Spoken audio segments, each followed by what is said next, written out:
അഭിലാഷിൻ്റെ പ്രണയം പറയുന്ന ഒരു കഥയാണ്.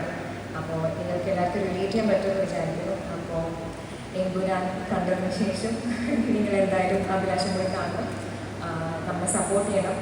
കണ്ടു കഴിഞ്ഞിട്ട് ഞങ്ങൾക്ക് നിങ്ങളുടെ അഭിപ്രായങ്ങൾ അറിയിക്കാം. അപ്പോൾ thank you so much and all the very best.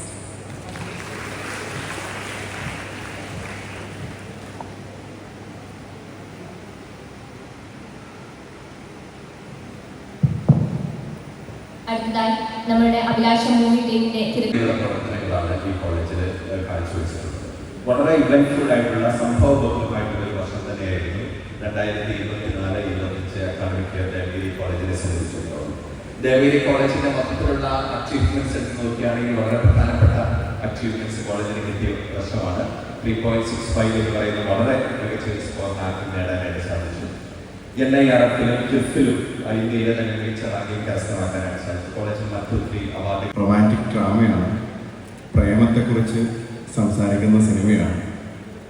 അഭിലാഷിന് ഷെറിനോടുള്ള ഇഷ്ടത്തെപ്പറ്റി, അയാൾക്ക് ആ ഇഷ്ടം തുറന്നു പറയാനുള്ള കാത്തിരിപ്പിനെ പറ്റിയൊക്കെ പറയുന്ന സിനിമയാണ്. അപ്പം കോളേജിൽ പഠിക്കുമ്പോൾ അല്ലെങ്കിൽ നമ്മുടെ സ്കൂൾ കാലഘട്ടത്തിലൊക്കെ നമുക്ക് എല്ലാവർക്കും ഫസ്റ്റ് ലവ് എന്തായാലും ഉണ്ടായിട്ടുണ്ടാവും. മേ ബി മോസ്റ്റ്ലി അതൊരു വൺ സൈഡ് ലവ് ആയിരിക്കും.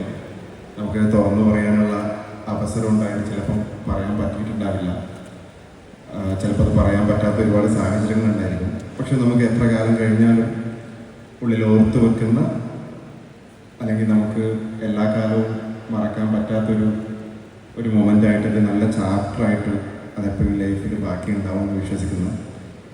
അങ്ങനെയാണോ? അല്ലേ? ആണോ? എന്തെങ്കിലും ഒന്ന് പറയണം പ്ലീസ്. നോമ്പായതുകൊണ്ടാണ് എത്ര ക്ഷീണം? ഒരു 4 മണിയൊക്കെ ആയി കഴിഞ്ഞതിന് ശേഷം ക്ഷീണം വരുവാണെങ്കിൽ നമുക്ക് മനസ്സിലാവും.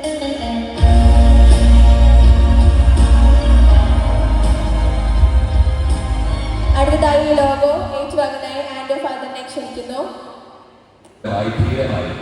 അതിന്റെ എല്ലാവിധ കഷ്ടത്തും ഏറ്റെടുത്തുകൊണ്ട് ലീഡർഷിപ്പ് വഹിച്ച ബഹുമാനയുടെ ബോബി സാറുകൾക്ക് എല്ലാവരുടെയും പേരിലെ കോളേജിന്റെ നന്ദിയും അതുപോലെ തന്നെ ഭാവി രീതിയിലുള്ള ആശംസകളും അറിയിക്കാനായിട്ട് ഞാൻ അവസരം ഉപയോഗിക്കും. ആവശ്യമുള്ള അഭിമാനത്തോടുകൂടി ഈ വർഷത്തെ കോളേജ് യൂണിയന് ഈ വർഷത്തെ പ്രവർത്തനം അവസാനിപ്പിക്കാമെന്നാണ് ഞാൻ വിചാരിക്കുന്നത്. അതുകൊണ്ട് തന്നെ വളരെ ഗ്രേറ്റ്ഫുൾ ആയിട്ടുള്ള ഒരു സമയമാണ് നമ്മളൊരു അക്കാഡമിക് അവസാനത്തേക്ക് വരുമ്പോഴേക്കും ഒത്തിരി പേരോട് നന്ദിയുള്ളവരായിരിക്കേണ്ട ഒരു അവസരമാണ്. ഇതിന് പ്രധാനമായിട്ടും